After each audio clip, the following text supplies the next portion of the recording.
Welcome to the Windshield Wipers. Today we're going to talk about weathering up a 1/18 scale 1953 Ford tow truck.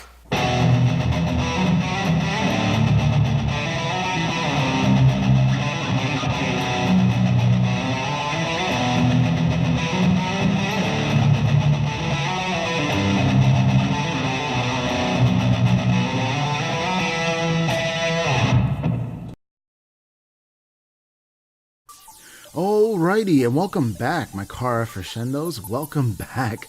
I finally did a vehicle. This is my brother's car. This is a Yat Ming's 1953 Ford F100 Road Legends Wrecker tow truck in blue. It's a 1/18 die-cast model that has been sitting on the shelf, and a lot of the accoutrement, like the tow hook and stuff, have been, and the mirrors have been broken off. And my brother told me, hey, can you just like rust this out, whatever you want to do to it, whatever it takes, just make it like rusty and weathery and stuff like that.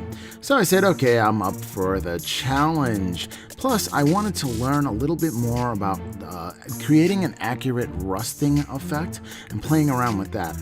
So I started to disassemble it after cleaning it, and I cleaned it with a Swiffer duster. I bought the generic brand. I think it was Great Values at Walmart, and it did the job just fine. I wanted to remove all the dust and everything else. I did not wash it or anything like that because I was going to use abrasive to it.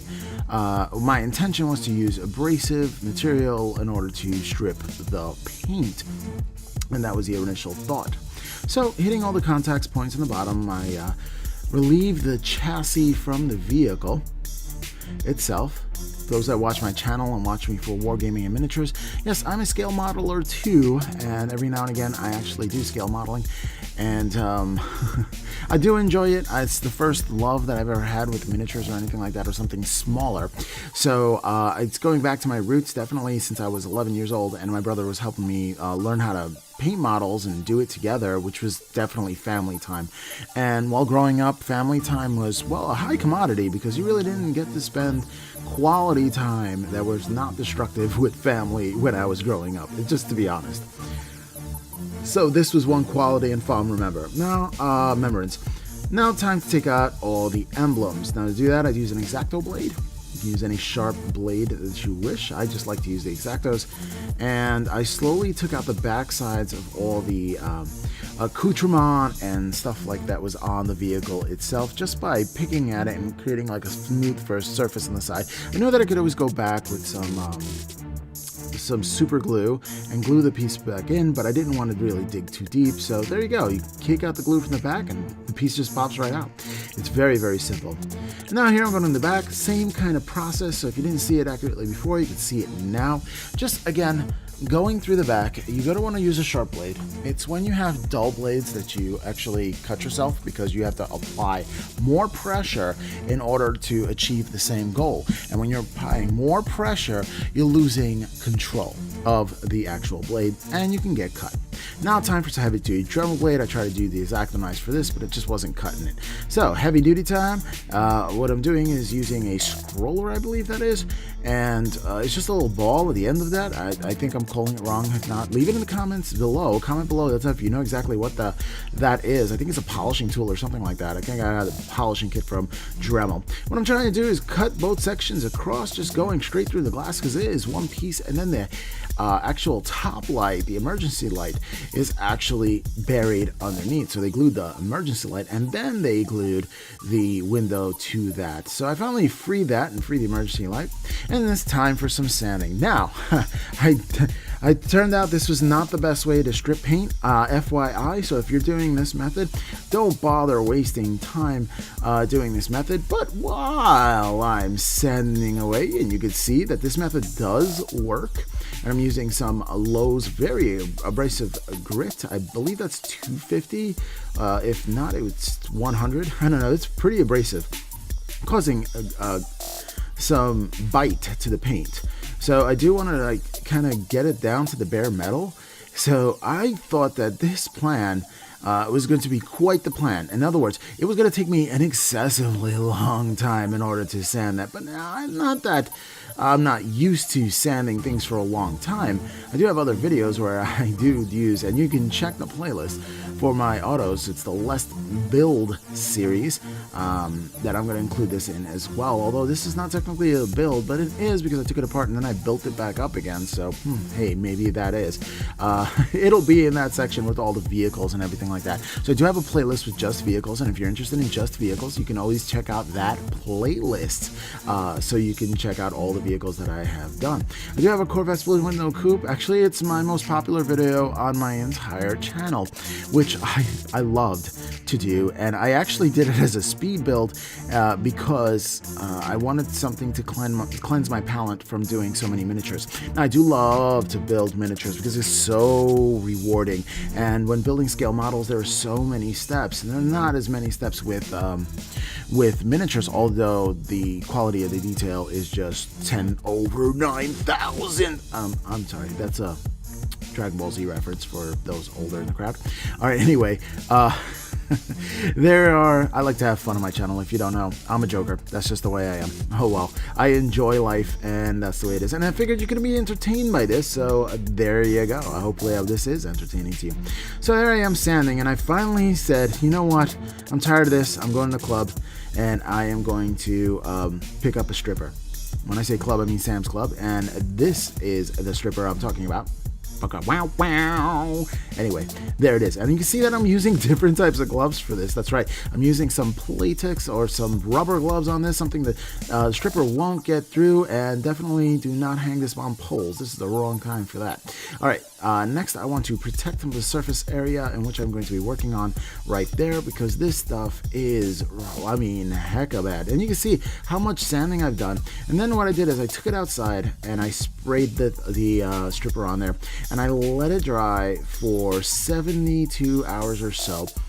And now what I'm going to do is take a scraper and just gently look at the difference that using the stripper made compared to sanding it down. So if you're going to strip metal model, then go for the heavy duty stuff is my recommendation. Now, I do wear a mask with these stuff, and again, I let it cure for about 72 hours before I even started to do this, because it is toxic. You don't want to get it on your hands. If you do get it on your hands, rinse out your hands immediately and thoroughly. If you do get it on something on the floor or anything like that, remove that as quickly as possible. Stripper is very invasive and will strip and damage floors and damage tables and damage whatever you may put down there. I guess there are materials for chemically treated materials that will not go through, but you know what? Why chance it, right? This is toxic stuff. Keep it away from children, blah, blah, blah. You know exactly what I'm talking about. You guys are grown men and women, so if you're a grown man or woman, use precaution. Anywho, this is the way to go, though. Look how easy it is to strip that side. Look how bare that is. That metal looks good. Part of me wanted to leave it this metal because it just looks hecka cool, but my brother said weather it up. Plus, I needed to learn how to do weathering. So this was a perfect opportunity. This is such a large surface to play around with. Now, you may think to yourself, Rob, how in the world do I get into the little bits? I mean, that scraper's not going to fit in there. Well, here I have a sculpting tool. That's right, it's a metal sculpting tool, and you can get it into a hobby store. And what it's made for is to sculpt clay or something like that. That's the intentional purpose. I would say that if you go to some kind of fair or something like that, and you see any kind of like dentistry tools or something like that, check around those bins. It's more than likely to find these. This is what I'm talking about right here. This tool for sculpting clay. And if you don't, then you can always go to your Hobby Lobby or big art store or craft store and check out their sculpting section. Maybe they have metal ones there. If not, check out their modeling section, scale modeling section, and maybe they have that right there. So these metal clay shapers are wonderful for getting in the nooks and crannies of all the details. Now notice on the bottom right there, I'm not going to go crazy and take off the bottom. I did not put stripper on the bottom there. You could have done on the wheel wells, but nobody's going to look up in there unless you turn the vehicle over. If you're very, very particular with this, then yes, do stripper completely all over, and yeah. But there it is. Now what I did was prime it. That's right. You use Rust-Oleum Camouflage. It has double cover. It bonds to plastic, although this is not plastic, but it does a phenomenal job. And this dark chocolatey gray is a great base coat for rust, because you have that rusty, dry kind of rust going on there. At first I tried to do it through an airbrush and clogged my airbrush. So I was like, yeah, I'm not using an airbrush.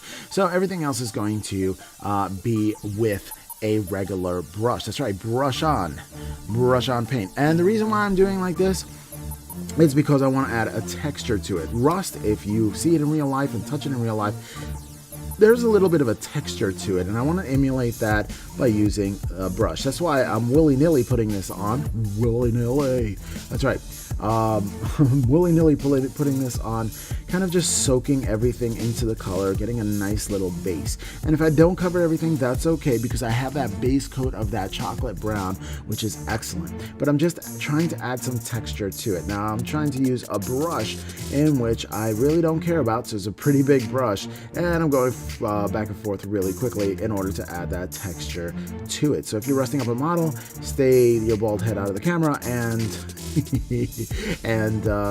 you may want to just, while you're brushing, willy-nilly, or if you wanted to have a little more control to it, what I would do is lift up the brush midway, because when you lift up the brush when painting anything, especially when it's this liquidy, the paint actually deposits most on the point where you lift the brush off from the surface once you finish your stroke. I'll say that again.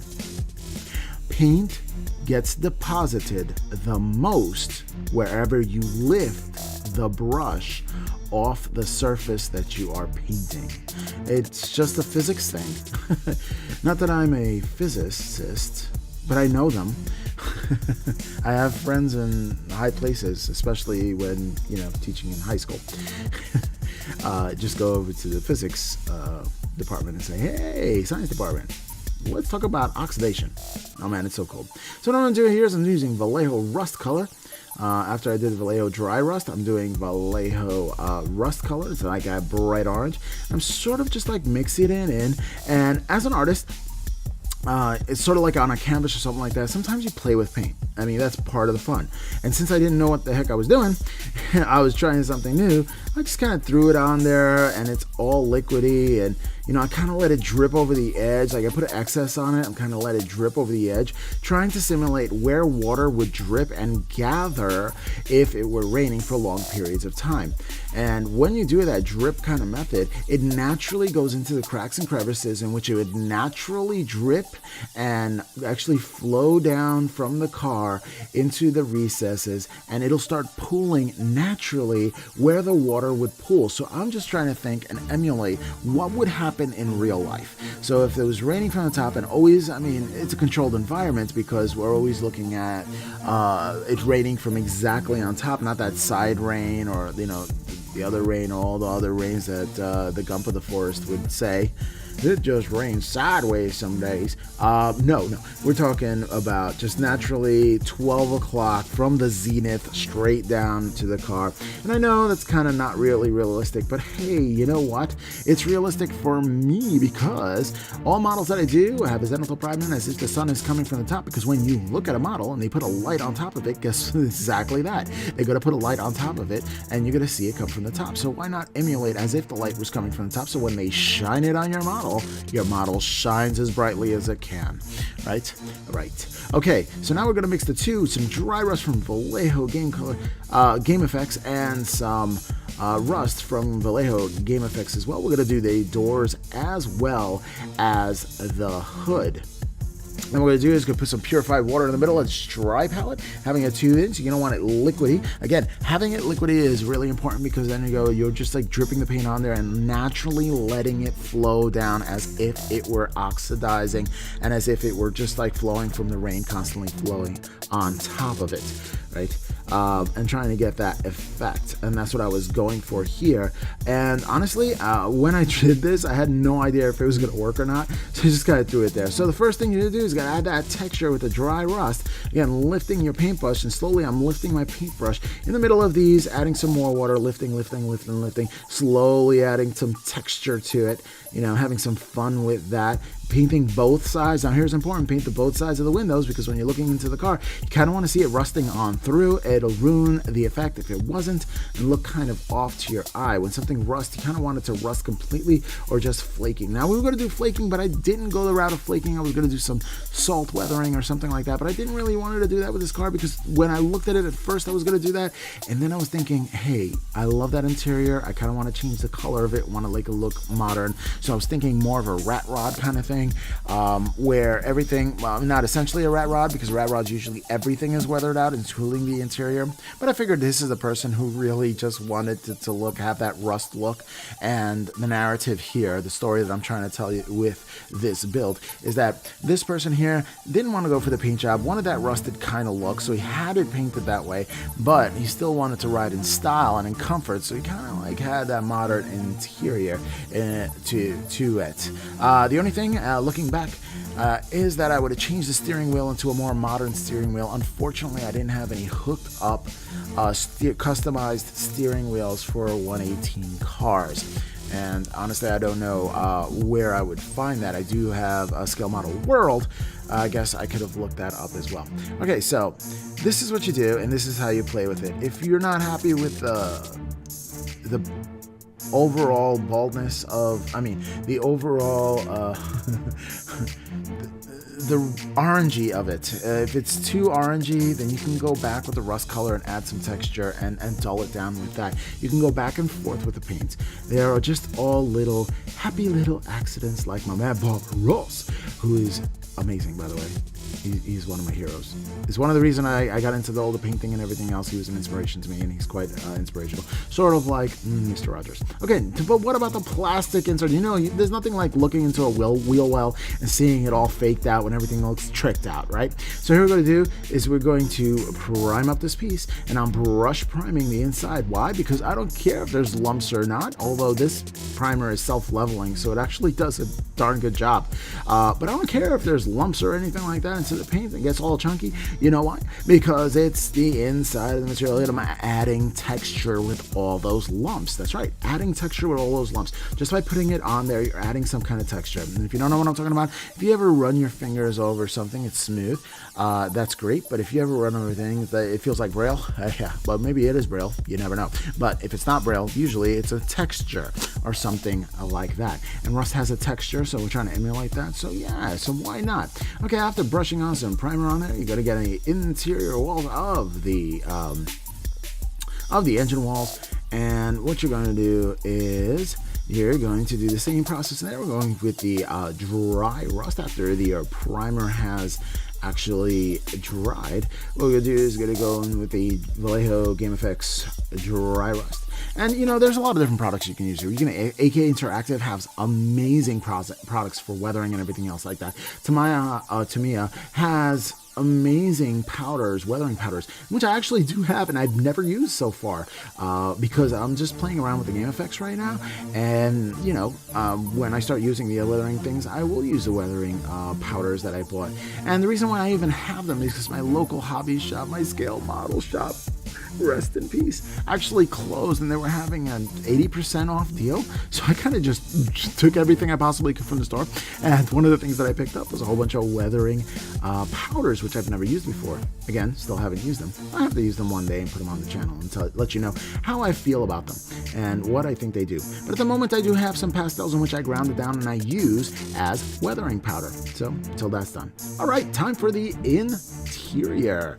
Okay, so I like that dove gray kind of look, but I was looking at a lot of different interiors on my phone because I use my phone to hobby, because that is a great reference. All I do is look up like a Pinterest or do a Google search on interiors, tricked out interiors for pickup trucks, or tricked out interiors for 1953 trucks, and just like trying to check it out, different kind of styles and everything else. This one's actually not emulating anything except for some of the colors. I saw one interior that had an orange and a gray, and I said, you know what, I'm going to do this orange and gray. Now, I didn't know what parts orange and gray, so I played around with a lot of ideas in my head.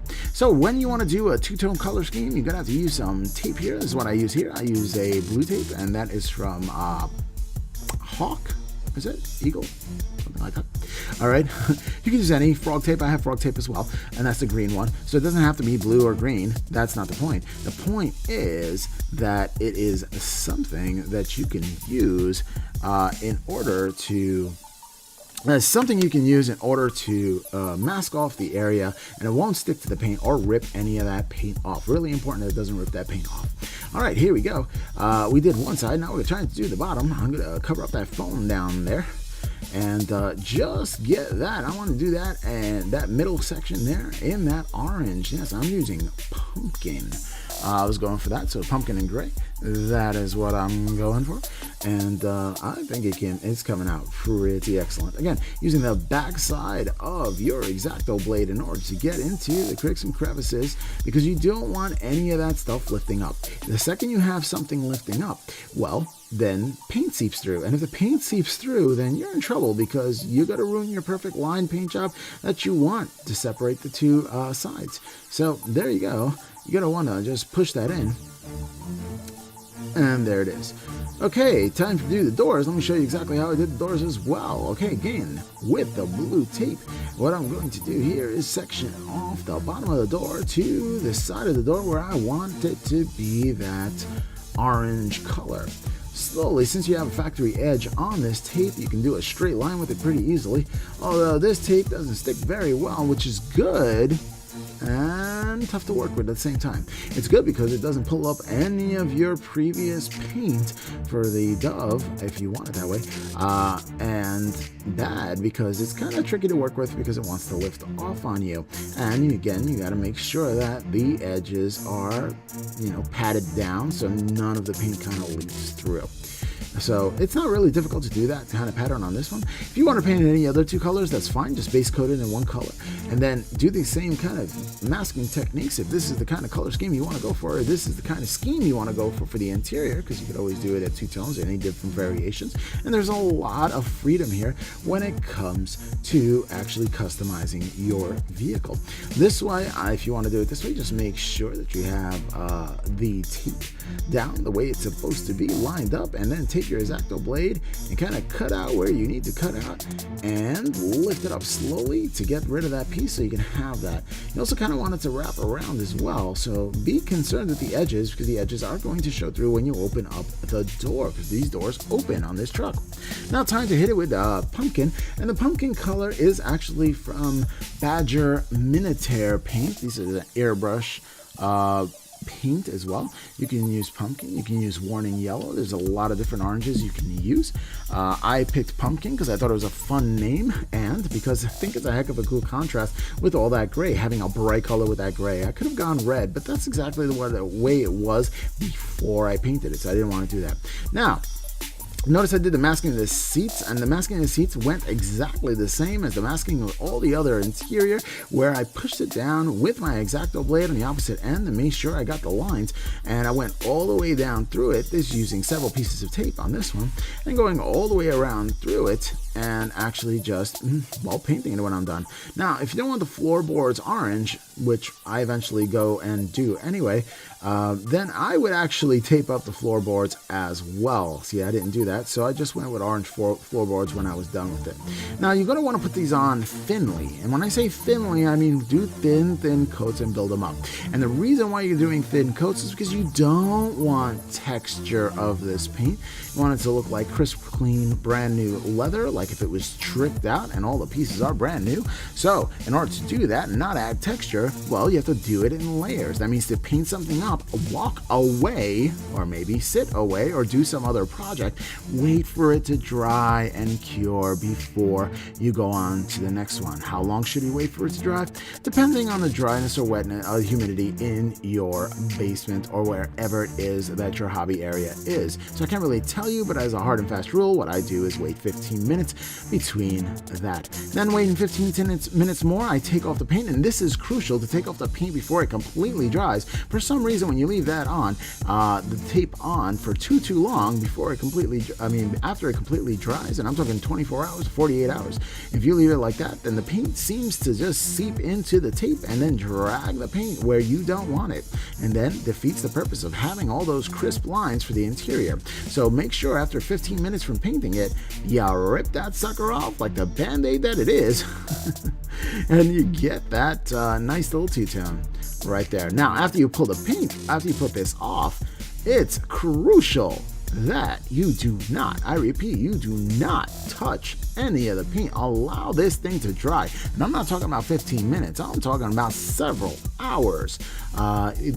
If you want to use the hair dryer technique, which is you take a little hair dryer and you blow on it with hot air and usually dries the paint, but you think it's not? No. It may not be tacky, but it is still soft and you will leave fingerprints. So I use a glove when trying to handle any of these paints. So there you go. And it is kind of scary taking off paint while it's wet, but the results are pretty spectacular in my opinion. Just be careful with soft paint. Again, soft paint your fingerprints will leave an indent on soft paint. So you have to make sure that it's completely dry before moving on to the next step. And the next step will be, well, I guess putting all back the interior pieces or putting back all the accoutrement like the roll-up window or anything like that, and door handles and whatnot. So you want to be able to manipulate it. In order to manipulate the interior, you need it to be dry. But here it is. There goes that orange. I think it looks pretty neat and nifty and completely different from anything I've ever seen. So that makes it tricked out. Alrighty, so now I'm going to show you how to put the pieces on, because now we're in the build stage of this. This is the Let's Build section right here, getting into it. And yep, it goes on pretty nicely right there. Very cool. Very, very cool in my opinion. And one it's dry fitted, and this is really important. You need to dry fit this stuff before you put it on, so this way you know everything exactly fits the way you want it to fit. Very important for that. So putting the 2 drops right there is awesome. And that glue is definitely going to dry, and you can use accelerator if you want. There are glue accelerators that you can use. It's not exclusive, but I just let it dry over here, and I think it looks really great. I'm very impressed with the way that looks. That new door handle with that rusted out door. Pretty cool, right? I love the contrast of the new and the old put together. Alrighty, so next up we're going to put the door on there. You see me finagle away. That's how I like the word, finagle. I'm going to put that door in. And again, dry fitting is super important. And the reason why we dry fit, because you always fit twice and then you glue once. That's the phrase you use in the modeling world. Dry fit twice and glue once. Or in any other construction industry, you would say measure twice and cut once. So that's pretty much the same concept. And you will realize that things you use in construction are very helpful in modeling and vice versa. Alright, again, putting super glue on, and when it comes to super glue, there's a lot of different glues that are out there. I'm not saying one is better than the other. Loctite is amazing, but I like to use Gorilla Glue just because it's available, and I don't know, I just use it. There was a Loctite model that I built, and it was using only Loctite glue. It was just the point of it. Alright, so next up, using my phone as references, of course, all the way through the build, I am going to next up put the interior in, as well as everything else. Again, dry fitting, and just make sure that everything fits really well, and checking out what the interior might look like. And I think that's pretty cool. So it's sort of a bit of a reverse engineering here, because what I am doing is just remembering how I took the thing apart and putting it back together in exactly the same way. So it can be tricky. So what I do next is, again, dry fitting the interior. First things first, you got to put that dashboard in that has all that gold trim to it. And I think the gold really brings out the orange and everything else. Gold trim to it. Pretty hot and amazing. I decided to wear a hat for this video because my head keeps on getting in the way. So yeah, actually that's what I should do. I should definitely get some gold to accent that, and I think that's going to be the next project. Yep, turning it around looks pretty good. Let's work on that interior some more after some epic dry fitting. We're trying to get the steering to work, although I broke off the piece, so I don't think the steering is going to work at all. So I'm going to glue that in place. And I needed to undull this up. All right, dolly it up, and I figured nothing is better than a pimped out interior than a whole bunch of gold, and that's what I'm going to do there. You're going to see the methodology of me using a paintbrush. Notice how I'm holding the brush, that I have my pinky on the table itself while I'm holding the item just to steady my hand. I have shaky hands normally, so if you have shaky hands, yes, you can do this hobby. It's just you have to steady your hand on something and use that as an aid, and that's exactly how I paint straight lines. And notice I'm using the side of the brush more than the tip of the brush whenever you're doing any kind of lining. Edge highlighting is what we call it in the miniature world. The model world is kind of like panel lining, I guess, of sorts. So I'm just getting that gold around there, and I'm going to get the sticker back in with the odometer and all the speeds. And you notice that I go over it not once but twice, and I do put that gold paint on my hobby table, which has newspaper, and not in a wet palette or anything like that. For any of you who don't know what a wet palette is, you have a palette with acrylic paint, and it keeps the paint wet throughout, so it doesn't dry out on you when you're using it. You can use the total thing, the total amount of paint. Now, it doesn't last for all that long, because after a while the liquid kind of saturates the paint, and then it just becomes, well, either a glaze or unusable. Glazing is a completely different technique, which we could talk about, where you thin out the paint and you use glaze medium, which is very much paint medium, and it dilutes the paint without it separating the molecules, and it's workable, usable in thin layers. And again, when you're working in thin layers, you just have a smooth coat going onto it. You just want to do several thin coats instead of thick coats. It's really important to do that. All right, getting all the buttons are really important. You want to kind of have a uniform. At first, I thought I was going to have a lot of different color buttons, but I kind of want to make it uniform just to, make it stand out. It's how I was feeling. And when you're building one of these models, you always have to do it to your specification, how you like it. And my brother told me that I can build it any way I like it.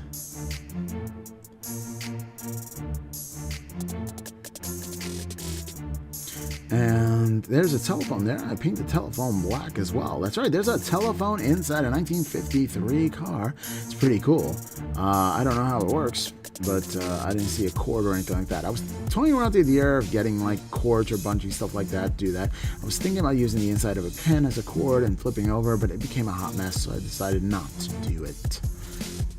But all in all, I think that the interior came out very well.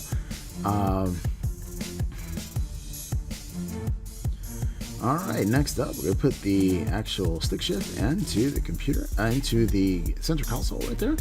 And it works out really well, very easy. And you just pop it in and then glue it on the other side right there. That's a great thing.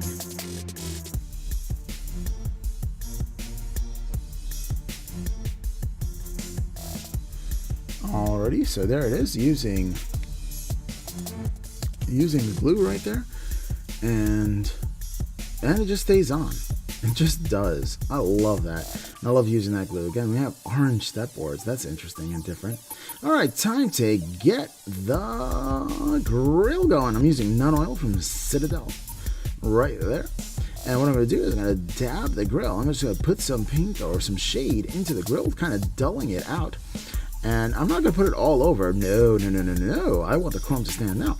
So what I'm going to do is I'm just going to get in the middle and just put a copious amount of this shade in the middle of the grill, kind of just shading it in, just like I used to do with chainmail back in the day when I was painting miniatures and saying victory. Now, chainmail right now, I don't kind of do it that way, dry brushing including with this technique. But in this technique for this thing, I wanted to black out the back interior and let the chrome really pop out in the foreground. In order to do that, just shade down the interior. I do like using Citadel products as well. When it comes to the shading, they really do have a great shade. I love to use it. I love the consistency. It kind of dulls out anything you put it on. They do have the gloss line, so if you wanted something glossy and shaded, you can use Citadel's gloss line, and that would do justice when it comes to doing that.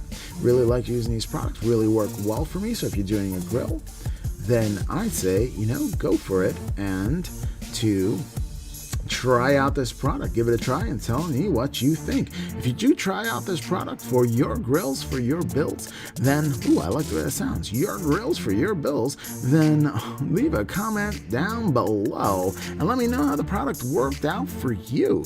Really, really great product in my opinion. I give it my 2 thumbs up. Alrighty, so now what we're doing is just putting on all the accoutrement onto the vehicle itself, and you can see that rusting effect right there. I'm going to pull the camera back so you can see the entire car. There's a grill right there looking fantastic. Put the radiator in there and everything else, and slowly building the car back up, just taking a look at what all the rust looks like and how the car looks like with all that rust. It looks great with new pieces just like that, so it just kind of looked like exactly what it is, a rusted out brand new kind of looking car on the interior with a lot of brand new elements, and having that old with that new kind of setup is ideal. So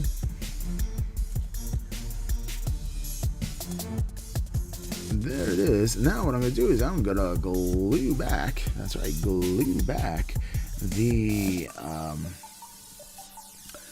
windows, and I'm doing is putting it upside down, and it's kind of rough because I wanted to put that piece on there, the actual siren, I guess, please, piece in there. It's kind of hard to put the tip in there with that siren piece there, so we had to finagle that in there. You see, I put the tip right there, then I put the back in, and then I put the actual siren kind of in as well.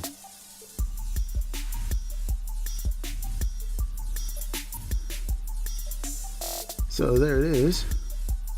Now what I'm doing is just gluing on the emblem for the front. It really makes that hood pop out really nicely. All right, building it up. Here goes the next part. Doing really well. Really, really well.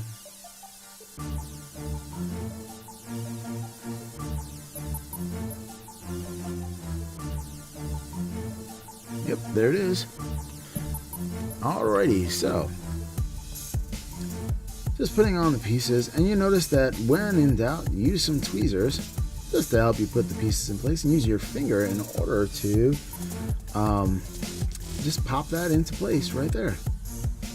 Looking great. It's time to put on these lovelies. Don't know what else to call it. Just putting on these lovelies. Windshield wipers onto those things, and again, looking really great, really easy to do. Putting the pieces together on this model was a lot of fun to build, and it's really exciting to get this done. And I'm happy to bring it to you because it has been a while since I've done a car on this. Technically, this is a truck, but it has been quite some time before putting this model together, and this is the first time putting a model together on my channel for I don't know how many years. I think a year or two, might be a year. I'm thinking about at least a year. So yeah, it is long overdue that I get a vehicle on my channel. So just something different. Whenever you're doing any kind of these things, this can be considered a palette cleanser. Plus, you get to learn a whole bunch of different techniques than if you would for modeling. And maybe you can port over some of the things that you learn here onto your actual modeling. So using weathering effects, for example, is one of the things. Playing around with other techniques that you normally would not have done would also help. And, it's just something different, and really important to expand your knowledge by trying something new and different so you can grow as a painter. You can't grow unless you try new things, and that's really important to note. You can't grow as a painter unless you're venturing in territory you've never tried before. So it behooves you to try new things and new builds. Go for a car, go for a spaceship, go for something else that's different. Think out of the zone, because scale modeling is amazing and fun and really, really rewarding. You work in a larger scale, so you don't have to be as particular with a lot of finicky bits and details. Although I say that while messing around with little screws that could fall off at any moment. But hey, you know what? It happens, right? Okay, so Time to put on this firewall in the back. I did not weather the firewall itself because the firewall needs to be intact to actually protect the driver, so I figured I'm going to leave that intact. Just the decision that I made. You can change it up any way you want to, whatever you feel you want to do, you can do to help build a model in any way you want to build a model. Screwing it righty-tighty, lefty-loosey is the rule for this build, or for any build, really, whenever you're screwing anything in. If you go clockwise or righty, what you're doing is tightening up your screw, and if you go loosey, which is left clockwise and counterclockwise, anti-clockwise. All right, counterclockwise, what you're doing is you're loosening up the screw. Very, very handy technique to actually master and know that works for all screws. So it's just a general thing. See, you learn about hardware in general and building houses just by scale modeling. Look at that, that's great. See, you learn everything. Scale modeling is amazing. And there you go. And that's what it looks like right there. Looking good. It's just opening and closing really well. Love the effect. Everything is coming around really well, and I'm super happy and satisfied with what is going on with the build. Super cool.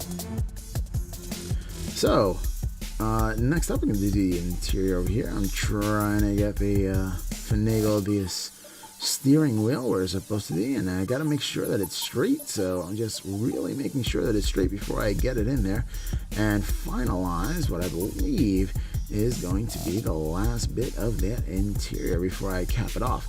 Now, it is pretty tough to get in there, but once you get it in there, I don't think it's got to go anywhere.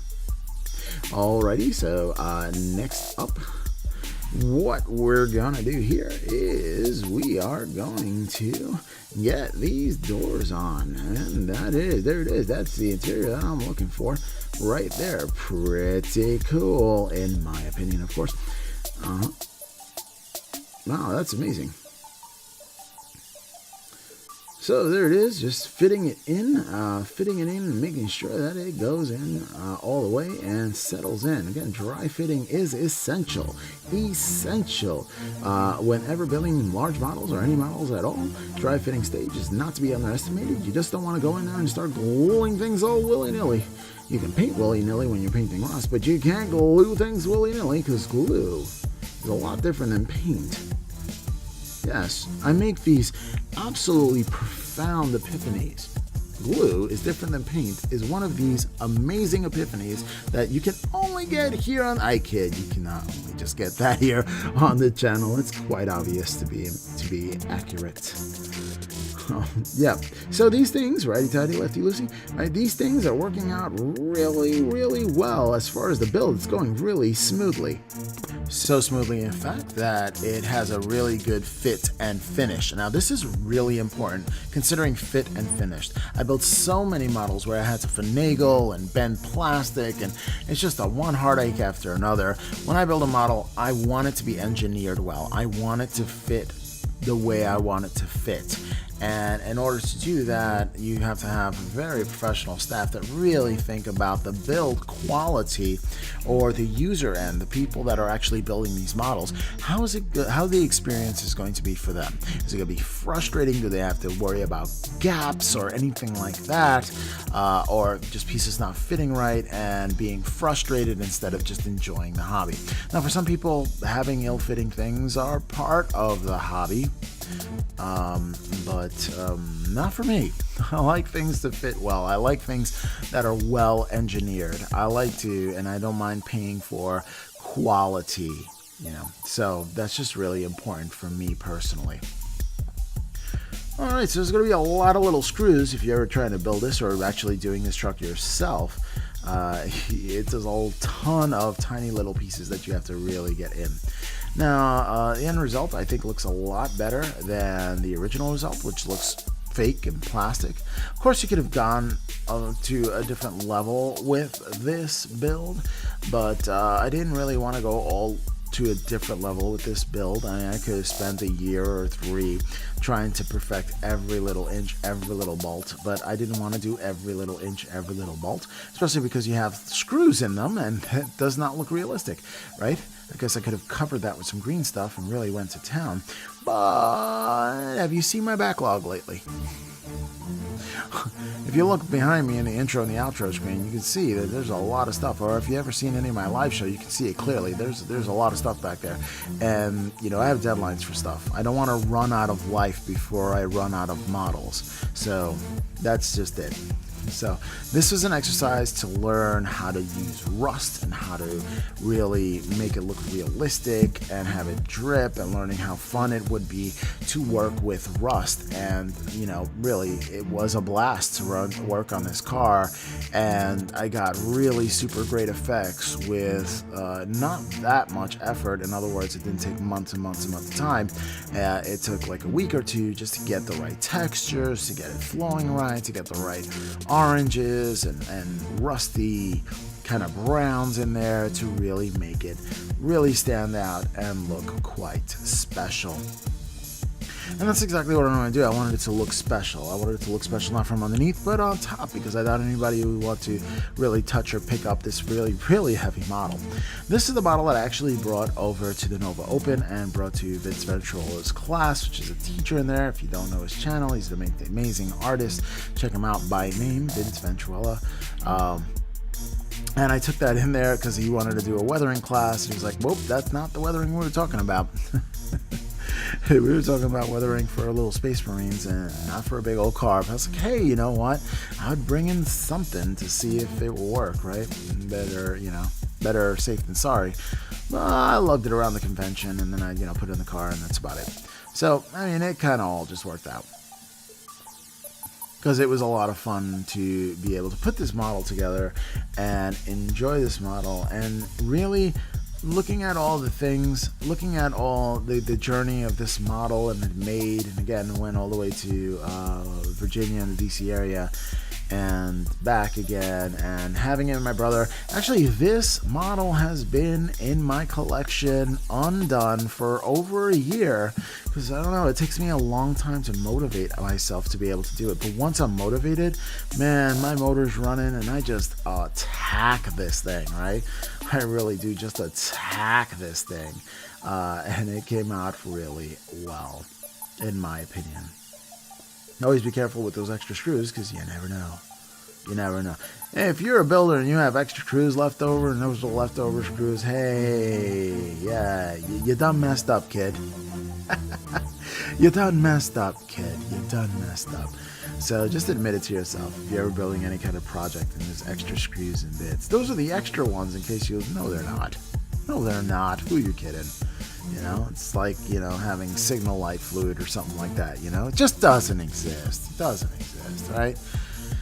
Oh my goodness. Okay, so really taking it home now, putting on the last bits. Here are the gold trim, because this is to really, really tie the pieces together. I really wanted the floorboard to have some gold in it, because, extravagant. This is how we do things around here. We always go extravagant. Go extravagant or go home. That's what I say when it comes to this build right here. So yeah, I'm just doing the pedal, again, using the cider brush, not the tip of the brush, in order to get that line done. Really easy, using a dry palette over there instead of using my table like I did for the last one. Also using a dry palette, not the wet palette, because if you put metallics in a wet palette, it kind of contaminates the entire thing. So you don't want metal flakes being in your wet palette. So be careful with that. And honestly, several layers, thin layers are better than one thick coat, so you can have an even surface right there. Alright, next up, I am going to put Frank's painting on the side of the door, just kind of using my Catholic school penmanship here. That's right. I went to Catholic school and they taught me handwriting. I think it's atrocious that they don't teach kids handwriting anymore in schools. I think that everybody should know how to sign and write their name, or sign their name. I think it's an important thing that we should never lose. And there it is, and if you look in the light, it's kind of hard to see, but it says Frank's Trucking. I did it on both sides. I'm going to flip this over. kind of get it in the middle. Most of it's just freehand writing, and when it comes to cursive writing, I've just been doing it my entire life, so it's just natural to me. If you want to practice it on a sheet, like a cocktail napkin, or any kind of piece of cardboard or whatever, or sometimes like a piece of paper, and do whatever it is that you want to write, and do it 5 to 10 times. And once you do it 5 to 10 times at the scale you want to write it at, you're pretty good. And take the model and start, writing any kind of freehand that you wanted to write on the model itself. So this way you get it, the muscle memory in there. You do it so many times, your muscles and your hands actually remember exactly where it is you left it. And of course, the coup de grace, the actual piece de resistance, is the little TMP on the back right there. So if my brother hasn't seen it yet, I did tag up his car with the miniatures paintbrush signed logo in the back, because that's how I do, right? Okay, so we're getting to the end of this build. That's it, pretty much. Finito, all done, all nicely looks buttoned up.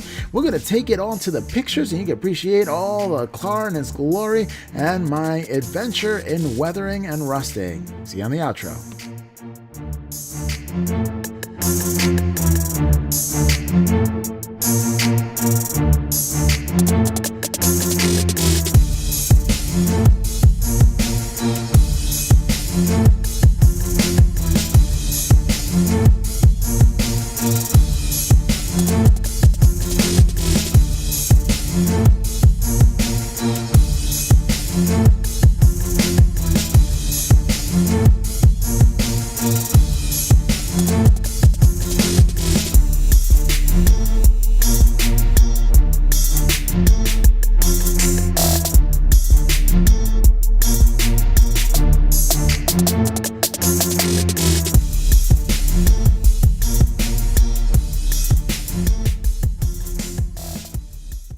Well, there you have it.